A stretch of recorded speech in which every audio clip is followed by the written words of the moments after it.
देखो, अपनी तैयारी पूरी ईमानदारी से करो। सोशली आइसोलेट होना बहुत ज़रूरी है। सोशल मीडिया इतना ज़रूरी नहीं है कि वो आपके पेरेंट्स और आपकी सक्सेस को ख़रीद लें। और हमेशा जब भी किसी की बात को सुनना या देखो, सुनना सबकी है, करना वो है जो तुमको सही लगता है। जिसके वालिद खुद डॉक्टर हैं, डॉक्टर हम्माद साहब, जो कि BOMS हैं और अपना क्लिनिक चलाते हैं। बेटी का नाम आयशा हम्माद है और बेटी ने पहले अटेम्प्ट में ही नीट क्वालिफाई किया है। तो आयशा से हम जो आम तरीके से बातचीत होती है उन मुद्दों से हट के दूसरे मुद्दों पे भी बात करेंगे। चूँकि आयशा का एक इंटरव्यू मैंने कल सुना था, हालांकि पूरा नहीं सुना, थोड़ा ही हिस्सा सुना था, तो मुझे ये महसूस हुआ कि आयशा अपनी पढ़ाई के साथ साथ अलग जो सामाजिक मुद्दे हैं उन पर भी नज़र रखती हैं। तो अब आयशा, आपका बहुत इस्तकबाल है, बहुत स्वागत है आपकी बात के इस YouTube बहुत बहुत चैनल शुक्रिया पे। आप लोग का। और फिर उसके बाद आपको बहुत मुबारकबादी है कि आपने पहले अटेम्प्ट में ही ये इतनी बड़ी कामयाबी हासिल कर ली। बहुत शुक्रिया। सवालात लगभग जितने बच्चों से हम लोग बात करते हैं तो मिलते जुलते ही होते हैं, क्योंकि सवालात अलग से कहाँ से आएंगे। तो आयशा, सबसे पहले तो ये मैं जानना चाहूँगा कि जो बेसिक आपकी एजुकेशन हुई वो कैसे हुई और यहाँ तक कैसे आप पहुँची, वो डिटेल में बताइए और ज़रा तेज़ आवाज़ में बात करिए। जी शुक्रिया सर। मेरी बेसिक एजुकेशन हुई थी सनबीम स्कूल मऊ से। और वो एक बहुत ही अच्छा स्कूल है। उसने नर्सरिंग में बहुत ही मेरे को आगे तक जाने का मौका भी दिया। और उससे हमारी को करिकुलर एक्टिविटीज़ से हमारी स्किल्स बहुत अच्छी तरह डेवलप हुई। उसके बाद मेरी सनबीम स्कूल हम लोग ने 10th तक मैंने पढ़ाई की। 10th में भी हम लोग ने बहुत ही अच्छे मार्क्स से स्कूल भी टॉप किया था। अच्छा, वेरी गुड। जी। और 10th बोर्ड्स के बाद फिर मैंने अब्बू से कहा था कि अब्बू मेरे को एलन कोटा भेजवा दीजिए, क्योंकि एक वो बहुत ही रिनाउंड इंस्टीट्यूट है। और जब मैं वहाँ पे गई तो मुझे पता भी चला कि मतलब एलन में ऐसी क्या बात है। एलन में मैंने 11th-12th फाउंडेशन कोर्स किया। उसके बाद मैंने 12th के बोर्ड दिए और मेरा स्कूल कोटा से ही था। मैंने वहाँ पे डमी स्कूल था मेरा और मैंने वहीं पे बोर्ड के एग्ज़ाम भी दिए थे। तो 12th बोर्ड्स में भी मेरे बहुत अच्छे मार्क्स आए थे। उसके जस्ट थोड़े दिन बाद 2 से 3 हफ्ते बाद नीट पेपर का एग्ज़ाम रिज़ल्ट आ गया। उसके बाद नीट में भी मेरा हो गया था। So it was a great job. अच्छा, तो आप जब नीट का रिजल्ट आया तो आप कहाँ थी? मैं यहीं मऊ में थी। मैंने नीट का पेपर भी मऊ से ही दिया था। अच्छा, तो ये बताओ कि जब ये रिजल्ट आने की खबर आपको कैसे मिली कि आपका नाम उसमें आ गया? जी, एक्चुअली रिज़ल्ट आया था ऑलमोस्ट 8 बजे तक हमारा रात में रिज़ल्ट आया था। तो उसके बाद पूरी बात हो ही जाती कि रिज़ल्ट मतलब आ गया है। एंड रिज़ल्ट आ गया। फिर हम लोग ने मतलब साइट देखी तो साइट क्रैश हो चुकी थी ऑलरेडी। अच्छा। हाँ। फिर हम लोग ने ट्राई करते गए उसके बाद साइट खुली एंड हम लोग ने रिज़ल्ट देखा। अच्छा, तो मैं उस लम्हे की अक्कासी चाहता हूँ आपसे कि जब आप मान के चलिए कि आप इस वक्त रिजल्ट अपना ढूंढ रही हैं और इंटरनेट आपका खुल गया है। हाँ। और चल रहा है और फिर आप अपना नाम ढूंढ रही हैं, दिल की धड़कनें बढ़ी हुई हैं। तो जब आपने देखा तो क्या रिएक्शन था? उस ओरिजिनल रिएक्शन को आप ले आने की कोशिश करिए कम से कम। पहले तो मैंने मतलब एप्लीकेशन नंबर डालते हैं। उसके बाद मतलब उम्मीद तो नहीं थी कि इतनी जल्दी मतलब साइट काम कर लेगी हम लोग की। लेकिन जब साइट खुली उसके बाद मतलब बहुत ही मतलब हम लोग ने पहले से मार्क्स कैलकुलेट किए थे एक्चुअली, क्योंकि आंसर की ऑलरेडी आ चुकी थी। तो मेरे 627 थे मार्क्स बन रहे थे, जबकि चैलेंज हुए थे बहुत सारे क्वेश्चंस NTA के आंसर की में। तो 627 हमने कैलकुलेट किया था, 627 आंसर मार्क्स थे उसमें। तो उस बात का बहुत रिलीफ था कि चलो मार्क्स कम नहीं हुए हैं। उसके बाद जब रैंक देखे तो मेरिट हाई थी। तो इतनी रैंक तो नहीं एक्सपेक्ट की थी, लेकिन रैंक भी मतलब ऐसी थी कि गवर्नमेंट सीट मिल रही थी। मैं वो एक्शन जानना चाहता हूँ कि जब आपने देखा कि एक तरफ देखने का अपना नाम या रोल नंबर डाला होगा ना, तो जब वो फ्लश किया, जैसे इंतहाई धड़कनें दिल की बढ़ी रही होंगी जब आप नाम देख रही होंगी अपना, तो उस वक्त का क्या रिएक्शन था और वो कैसे आप खुशी से उछल पड़ी होंगी? हाँ, मतलब खुशी तो बहुत थी। एक जगह मतलब मैं बिल्कुल कंफ्यूजन में थी, खुश हूँ कि दुखी हूँ। मतलब ऑफ कोर्स मैंने हाँ एक तरह से था, लेकिन मेरे को बहुत कंफर्म था कि मेरा सिलेक्शन होना है। मतलब उस हिसाब से प्रिपरेशन भी थी मेरी कि मेरा सिलेक्शन तो पक्का था। मतलब मैं नीट के एग्ज़ाम जाने से पहले भी पापा से कही थी, पापा आप सेलिब्रेशन के लिए तैयार रहना, होने तो वाला है सिलेक्शन। लेकिन अब पता नहीं था कि किस हिसाब से सिलेक्शन होगा। जब ये आप देख रही थी रिजल्ट तो उस वक्त मम्मी पापा साथ थे? हाँ जी, सब पूरी फैमिली साथ थी। मेरे भाई सब साथ थे, सब साथ में बैठे थे और सब उसी टेंशन के माहौल में ही थे। अच्छा, आपकी अम्मी जो हैं वो मास्टर अब्दुल्ला साहब की बहन है ना? नहीं, इसकी दादी थी। इसकी दादी थी। अच्छा, तो एक ऐसे ख़ानदान से मास्टर साहब ने हम लोगों को भी पढ़ाया है। मुझे याद है कि अंग्रेज़ी का सब्जेक्ट था और हाई स्कूल जब हम लोग कर रहे थे तालीमुद्दीन से, तो मास्टर अब्दुल्ला साहब ने हम लोगों को पढ़ाया था, अंग्रेज़ी सब्जेक्ट उन्होंने पढ़ाया था। और उनके घर से भी शायद कोई बच्चा क्वालिफाई किया, उनका शायद पोता, उनका पोता। तो नानिहाल का इसमें कोई दखल अम्मी के तवस्सुस से? दखल के मतलब जैसे अम्मी एक पढ़े लिखे ख़ानदान की आई हाँ। हैं, तो उसका फ़र्क आपको मिल रहा है या जी, बिल्कुल। अब्बू की वजह से ज़्यादा फ़ायदा मिल रहा है? नहीं, मेरे दोनों पेरेंट्स उतने ही पढ़े लिखे हैं और मैं इस बात की बहुत शुक्रगुज़ार हूँ कि मेरे दोनों पेरेंट्स उतने ही पढ़े लिखे हैं, क्योंकि उन दोनों का उतना ही मतलब हमारे यहाँ लाइक बेटियों को पढ़ाने में बहुत अभी भी इतना फ्री नहीं है लोग, हमारा समाज उतना फ्री नहीं है। और उसका बहुत मेजर ये भी है कि मतलब हमारे हमेशा से एक मेल डोमिनेंट सोसाइटी रही है, उसका असर हमेशा दिखेगा। लेकिन मेरे पापा भी पढ़े हुए थे, मेरी मम्मा भी पढ़ी हुई थी, तो उस चीज़ का मैं बहुत शुक्रगुजार हूँ, क्योंकि इन्होंने मुझे पहली बात तो अलाउ किया कि हाँ तुम जाके मतलब इसमें पढ़ सकती हो, तुम बाहर कोटा जाओ। कोई मतलब इतना दूर तो बच्चे को एक लेडी फीमेल को नहीं। ये मेडिकल में जाने का क्यों ख्याल है? मेडिकल में हमेशा से मेरा इंटरेस्ट था। मैं क्लास 6 में भी थी तो मैं पापा से कहती थी मेडिकल, अबू मुझे डॉक्टर बनना है। मैं एम में भी वही लिखती थी हमेशा से डॉक्टर, क्योंकि साइंस और मैथ में बहुत ज़्यादा इंटरेस्ट था।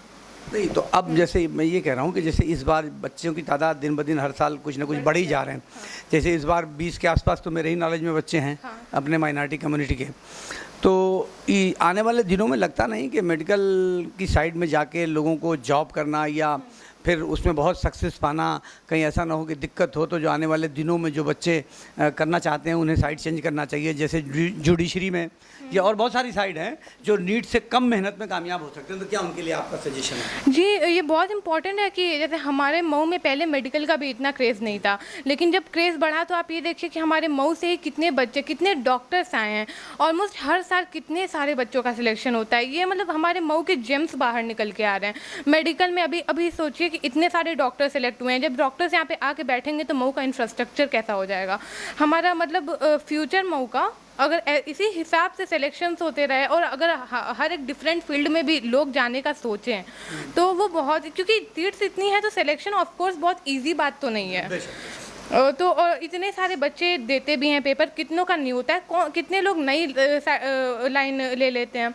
तो उस हिसाब से अगर उतनी मेहनत करें या फिर उससे कम मेहनत में भी अगर सक्सेस मिल रही है तो हमें बिल्कुल करना चाहिए, क्योंकि मऊ में ये सब चीज़ों की बहुत ज़रूरत है अभी। जैसे मैं एक सवाल आपसे और जानना चाहता हूँ कि जैसे आपने तो पहली मरतबा में क्वालिफाई कर लिया, ये हर किसी की किस्मत में नहीं होता। हाँ।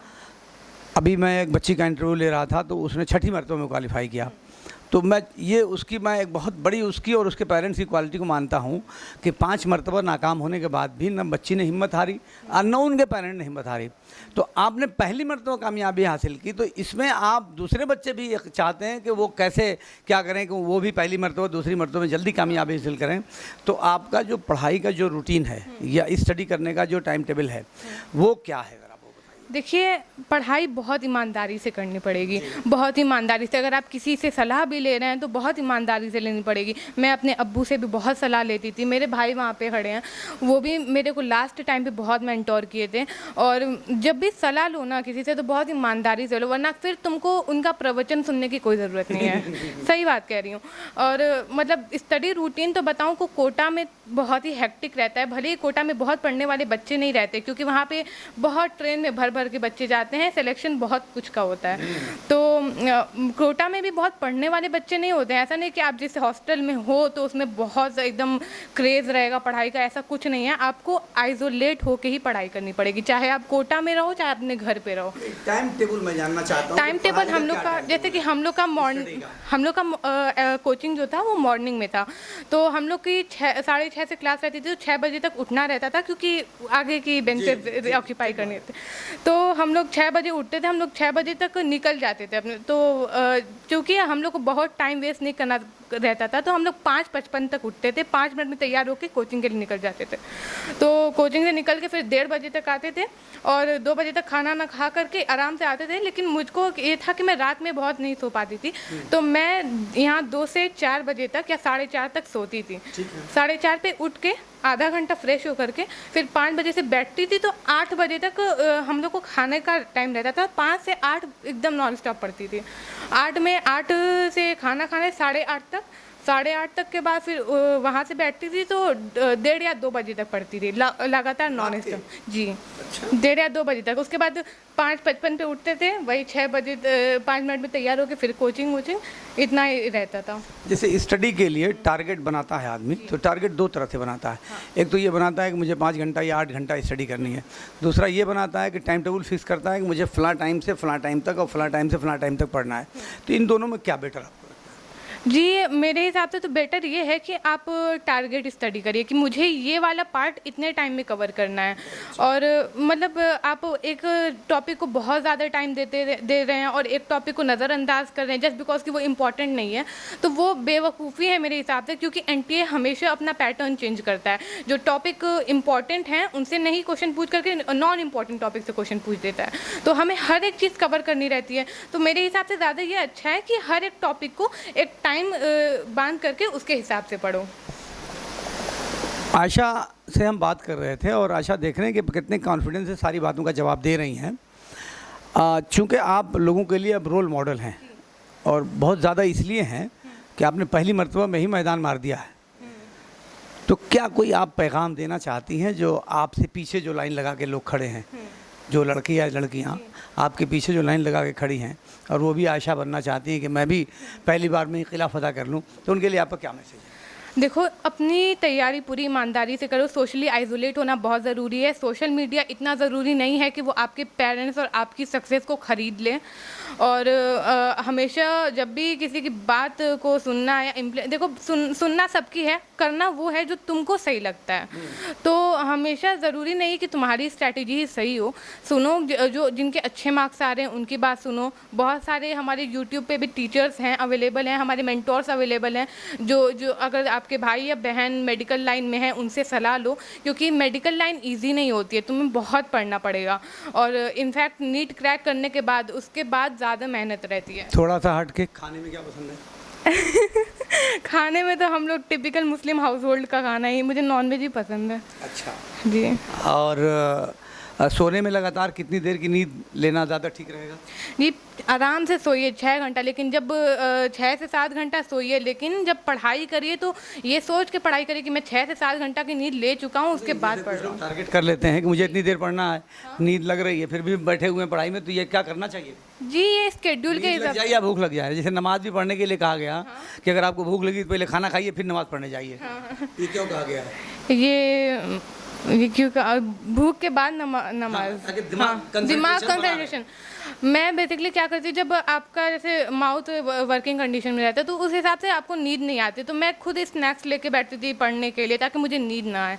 या फिर चिंगम बहुत अच्छा रहता है, रिफ्रेशिंग सा रहता है। तो हमेशा मतलब पढ़ाई से हट के एक्स्ट्रा करिकुलर एक्टिविटीज़ में क्या दिलचस्पी है? जी, मेरा डिबेट, स्पीच या फिर आर्ट में दिलचस्पी है? नहीं, स्केचिंग में। अच्छा।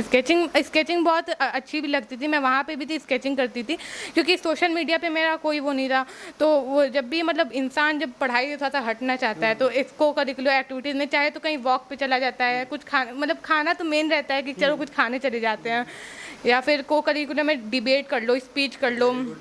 हमारा एलन में भी कुछ रहता था तो कभी कभी मैं भी पार्टिसिपेट करती थी कि हाँ, किसी की मतलब मान लो स्टेज पे जाना है, कुछ जाके बोलना है तो जब तो मैं पार्टिसिपेट उसमें भी करती थी। फाइन आर्ट्स में क्या दिलचस्पी है? फाइन आर्ट्स यानी उर्दू में कहते हैं फ़नून लतीफ़ा, जिसमें 5 चीज़ें आती हैं।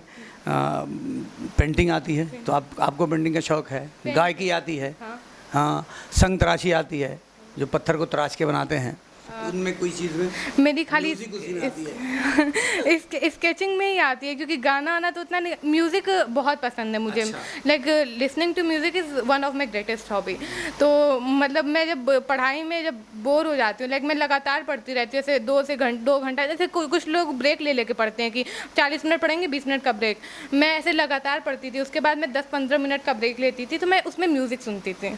आशा की उम्र बहुत कम है मगर कॉन्फिडेंस बहुत है। थोड़ा आशा के अब्बू से भी बात करेंगे कि आखिर इतना प्रोडक्शन, आपने इतना कंप्लीट प्रोडक्शन कैसे तैयार किया है?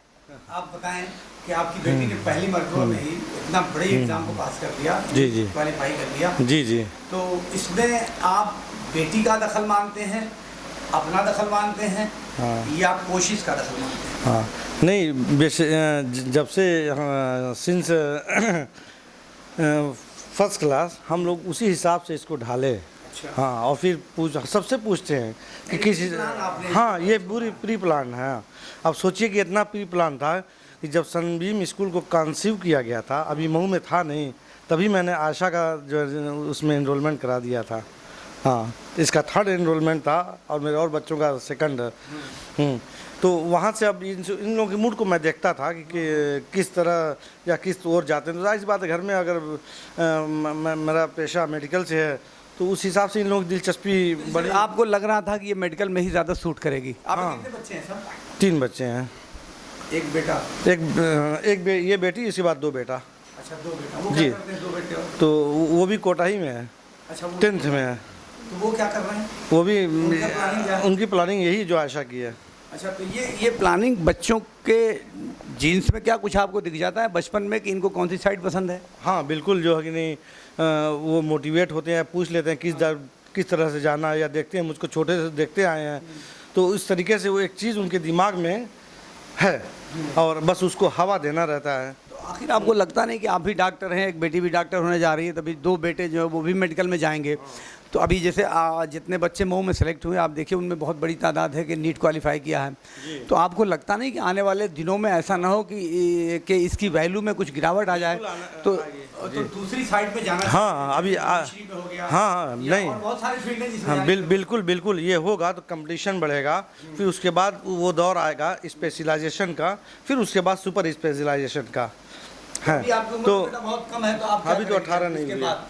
इसके बाद तो अभी मैं अभी 18 की भी नहीं हुई हूँ। तो इसके बाद मतलब मेरा तो सर्जरी में बहुत इंटरेस्ट है, तो उस हिसाब से अब मैं पीजी की तैयारी अब मतलब कोशिश है। ये कह रही है कि मैं, हाँ, कि जैसे मैंने 11-12 के लिए नीट की तैयारी कर रही थी, उसी तरह MBBS के साथ साथ मैं पीजी की तैयारी करती रहूँगी। अभी मैं एक साहब से बात कर रहा था, अलीगढ़ मुस्लिम यूनिवर्सिटी से आए हुए थे, एक तबलीगी जमात आई हुई थी, तो उसी में मैं गया था। तो उन्होंने 3-4 बातें बताई थी और एक बात बड़ी महत्वपूर्ण उन्होंने बताई थी। उन्होंने ये कहा था कि मकसदियत, वो किसी भी काम में जब मकसदियत नहीं रहेगी, यानी आपका कोई मकसद नहीं रहेगा, कोई अचीवमेंट करने का कोई टारगेट नहीं रहेगा, तो आप कभी कामयाब नहीं हो सकते।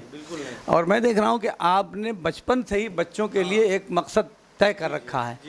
तो कोई और पैगाम जो आप देना चाहते हो दूसरे वालिदैन को? दूसरे वालिदैन के लिए यही प्रोग्राम है कि जब किसी बच्चे को देखें, या बच्चे का इंटरेस्ट है या फादर मदर का कोई भी अपना इंटरेस्ट हो, तो फिर उसी हिसाब से उसको, जैसे एक पौधा होता है तो उसकी देख रेख की जाती है, तो फिर उसी हिसाब से हमको लेके जाना है। जैसे अगर मैंने आशा को मेडिकल कराना था तो मैं हमेशा ऐसी मेडिकल की बातें किया करूं घर पे, या फिर इसको दिलाया, फिर इसके क्लास 8 से जो है कि नहीं इन लोगों को जो है कि नहीं मैं उसी तरफ मोड़ता गया, है ना। तो हर पेरेंट्स जो है ना, आपने देखा, क्योंकि सबकी जो है प्रतिभाएं अलग अलग होती हैं, ज़रूरी नहीं कि मेडिकल हो, इंजीनियरिंग भी हो सकती है, और भी हो सकती है, बहुत सारी फील्ड है। तो जिस हिसाब से बच्चा बिहेव करे और देखे कि हाँ रिस्पॉन्ड कर रहा है, तो उसी हिसाब से ही उसको लेकर जाना चाहिए। आप सुन रहे थे डॉक्टर हम्माद साहब को और उनकी बेटी आयशा हम्माद को। अब दोनों लोगों की बातों से ये जो नतीजा निकल के आता है वो ये निकल के आता है कि वालिदैन को ये चाहिए कि बच्चों बचपन में ही उनकी किन चीज़ों में दिलचस्पी है उसको जानने की कोशिश करें, और बच्चों की कोशिश को जान के जिस फील्ड में आप अपने बच्चों को ले जाना चाहते हैं उसके लिए धीरे धीरे गैर महसूस तरीके से बच्चों को मोटिवेट करने की ज़रूरत है, ताकि धीरे धीरे उस फील्ड में उनकी दिलचस्पी बढ़ती रहे। आपकी बात से मैं अरशद जमाल।